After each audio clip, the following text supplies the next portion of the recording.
that don't want what we know out there. How a person can go from really almost nothing to becoming a millionaire by owning rental properties. He would always buy these flip houses, and I just remember thinking, this guy is crazy.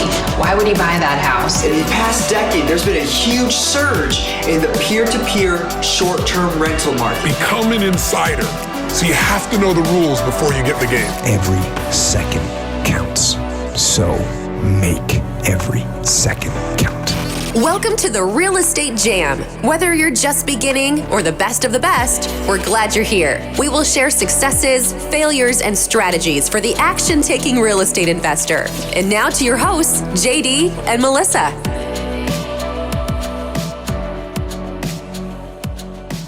Hi guys, welcome to the Real Estate Jam podcast. I'm JD with my wonderful co-host. Hey JD, how are you? I'm doing good, Melissa.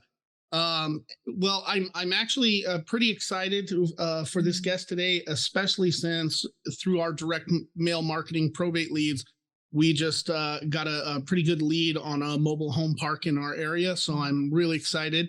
I have Franco Perez. He's the owner, founder, and visionary of Franco Mobile Homes, operating out of a couple of different markets, primarily Silicon Valley, which is strange because when you think of mobile homes and mobile home parks, you don't think Bay Area, or at least we don't think, but I think that's probably why Franco was able to get into that niche and rock it. Franco, thank you so much for being on our show today. We're really excited to get to know you. Oh man, thank you for having me, guys. I really appreciate it as well. So for those in our audience that maybe don't know anything about you or haven't been exposed to you before, can you maybe give us like a rundown of how you got started investing and then, you know, how you got to where you're at now, and then we'll just see where the show takes us. Absolutely. So I guess how it got started, really, I guess it comes a little bit down to kind of where I grew up. I came from an immigrant family from the Philippines, moved here as a very low income family. Unfortunate situation. My parents split. My mom wasn't working. I was 17, 18 at the time. I had to immediately start working to support my single mom and my younger sister. I remember growing up in the Silicon Valley, it was so difficult just making ends meet. I remember at the end of every single month, I had to gather money and even borrow money from my friends and even my boss at the time just to be able to pay for rent so I could have a home. And that was so difficult for me. And it was honestly one of the hardest times of my life. And I remember thinking, why is it that I feel like we're good people? You know, I feel like I'm a good person. I feel like my family's good people, but why is it that we have to go through all this struggle, and how come other people don't have it this difficult? And that really kind of helped me understand the importance of housing. And growing up out of there, I started working full time, dropped out of school, ended up becoming an agent for a short amount of time, did really well at that. But after I was pretty stable, it really wasn't me. I didn't love being a real estate agent. I felt like it was in my area, in the space, helping a lot of wealthy people get wealthier. And we had to, unfortunately, turn down a lot of families that were low income, that we just have to say, unfortunately, I'm sorry, you don't make enough. You might have to save more and make more later and come back to us, and maybe we can help you buy a home. And that just was sad for me, because I know that there's so many people that were in the shoes that I was in, trying to just get a little bit ahead in life, and we're not creating opportunities for them. So I sought out and seek to work for the government to try to fix affordable housing. It really didn't work for me there. And then I came across mobile homes and realizing there's so many mobile home parks that were built in the 70s in these very dense areas, like you said, the Silicon Valley. And these areas really aren't optimized as it should be. And come to find out, it worked really well to help these families get out of renting and into their first step of home ownership. And through that, through the financial model that they go into, they're able to get a lot of the benefits of home ownership at an entry level cost, and then be able to afford single family homes. Because there's this huge gap of renters and trying to keep up with renting. Let's say in our area, 2-bedroom apartment's $3,000 a month, and purchasing a single family home is a median at $1.6 million. How do you get from here to there and with nothing in between? And that's kind of what we've been building, is creating that stepping stone in between and helping people understand and break those stigmas and break those myths about mobile homes and use it as a tool to get ahead. I know that was a drawn out answer, but I felt that was very important to talk about. Yeah. So Yeah, it definitely is. So, okay, we understand how you got to where you're at, but why don't you tell us a little bit about what your strategy is for business and how you're looking at deals, acquiring them, and what your guys' goals are? yeah, so from that, I mean, I guess for our company, to describe our company, we pretty much do anything mobile homes there is. So we do the resale side, but our biggest focus is actually helping convert these old trailer-like homes and converting these 800 square foot homes to 1,500 square foot, 3-bedroom, 2-bath, nice looking homes. So from that, we have different models. So one is we have people that live in these old homes that want to convert and upgrade. So we have that. And then we also work with park owners that have a bunch of old homes, and then we help them convert their old homes to new ones as well. Now, the model works differently per at each end. So on the park owners, their priorities are raising the value of their mobile home park, because having more newer homes, having better tenants, better quality paying tenants is a huge value for them. And then for the residents, for them, they want to upgrade from the old home that they're at. They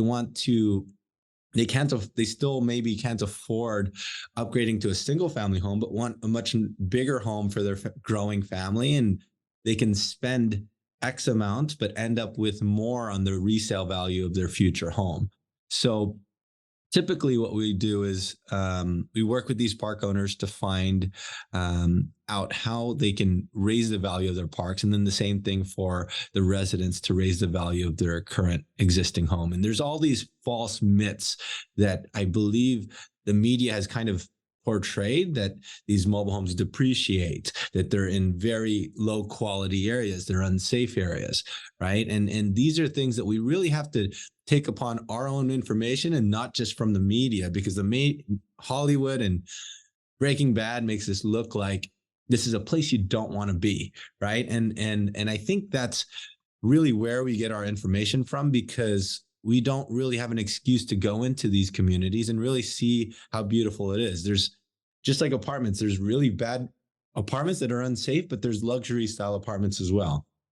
And then if you can be in a mobile home park in an area like the Silicon Valley, you can notice that a lot of these parks are resort style, very safe, nice looking areas. And you can live literally like there's mobile home parks right across from the Google campus, right across from a grocery store. And these places end up being great use cases for these families that want to stay in these areas, like the teachers, the construction workers, the waiters. These people are left without housing options in many fast growing, expensive areas.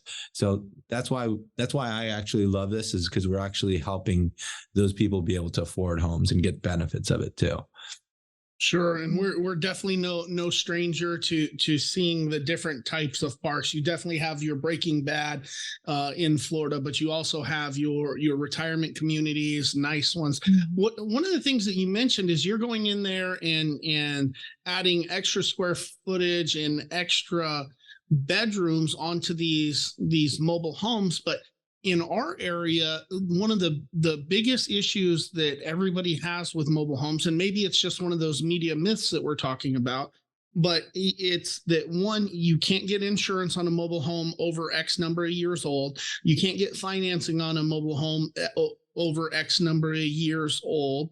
And then it really blows my mind that you're doing, like we've seen the Frankenstein mobile home editions, where they're just like a couple of wood pallets, duct taped together to add extra square footage. But I think that's a concept that most, and definitely we don't understand, is how are you adding the square footage onto these mobile homes, and then still meeting the financing requirements and the insurance requirements for these homeowners to be able to do, or everybody's paying cash.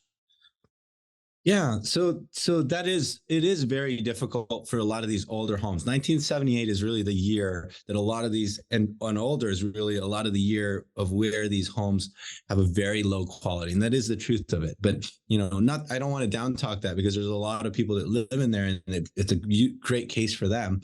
However, these are the homes that we're aiming to replace. So we're turning these tin exterior walls. The reason why it's hard to finance and that sort of thing is because the standard of construction for those were really meant to be temporary, and they aren't good quality. Now, with what we're converting them to, we're literally demolishing or removing this old home out, right? So we scrape the whole lot, we redo a whole foundation, and then we bring in a whole new, brand new home. And these are if you see the homes that we put on our video, these are 12-foot high ceilings. These are, stacked windows, very nice, luxurious homes, drywall, fiber cement on the outside, even quartz waterfall style islands, right? And this is what we're replacing with. So with the HUD code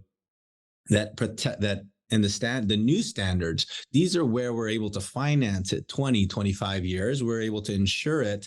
And they really go through in depending on the area that you're in, we have different standards, whether it's high wind, whether it's earthquake proof. We have to really break those. We have to strengthen these to withstand these cases. And a lot of the perception and that sort of thing are really geared towards those older homes. Mm-hmm. And that's what we're doing, is we're replacing the old ones with new ones. And if you see on the images or in the videos of the homes that we're building, they are actually built at a higher standard than what new home construction is being built today, because they have to actually be delivered and transported. So we have to actually build them with 2x6 exteriors and all the subfloorings. The foundation is actually built on steel I-beams, the same strength that you build bridges with. And with that, we're able to break those obstacles that you were mentioning, right? So hopefully that kind of answered that question. Yeah, it definitely does. I just want how much is that kind of endeavor? I just can't imagine that being cost efficient, cost effective. Yeah. I guess in the higher end markets. Okay. Maybe. So if some is a park owner, mm-hmm. we're just replacing one crappy old 1974 double or single wide, and you're bringing in one mm-hmm. of these new improved mobile homes and putting on the lot. What are the costs that go into that from, and who pays for that? Yeah. Correct. So I'll give you I'm gonna break down some numbers in our area, in the San Jose area. Now, keep in mind that just like real estate, pricing is way higher here, but the ratios are a little bit different, right?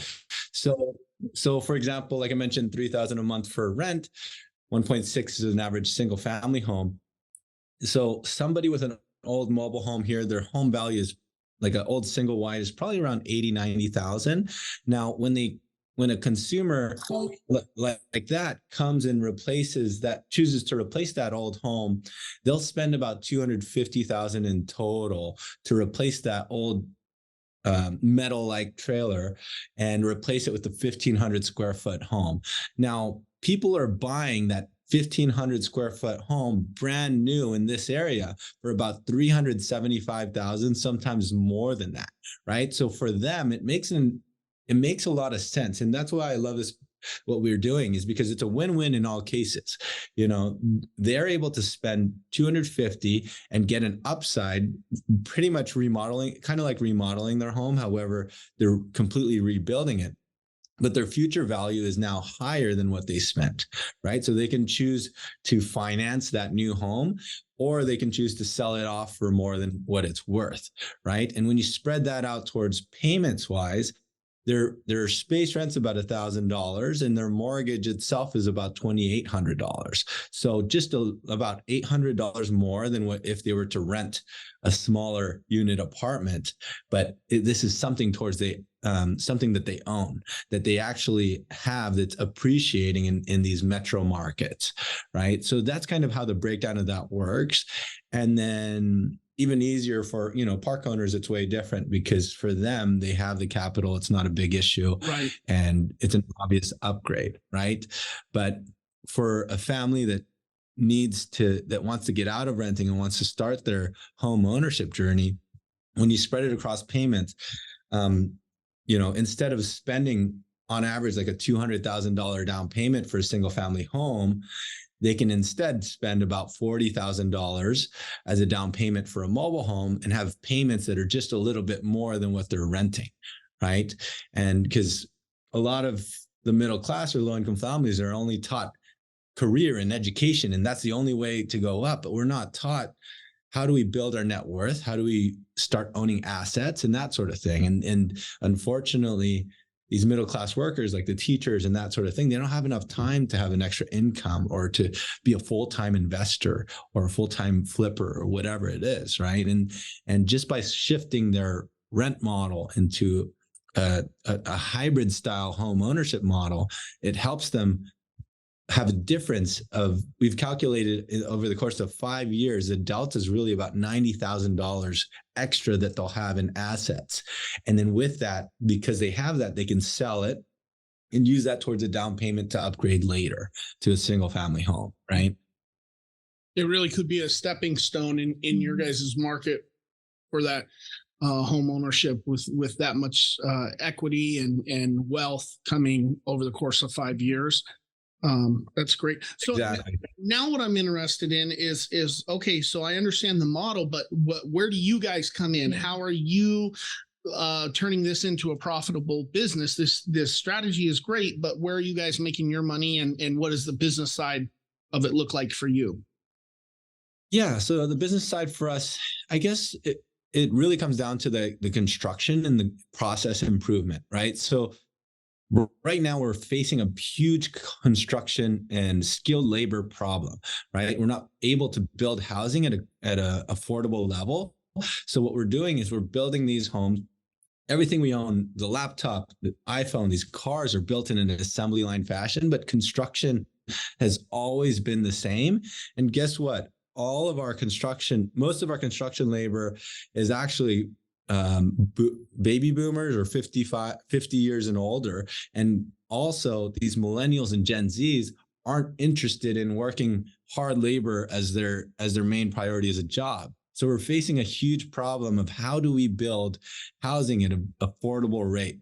So by building most of these homes in these factories in a process, in an assembly line process, we're able to build these homes much faster and much more efficiently and much cheaper cheaper per square foot to build this home. So our business is really making the logistics of making that happen, building the housing, and then we're more of a construction business than we are like a real estate business, right? So that's really our business is keeping a sustainable profit by building effective homes that will be attainable by these families.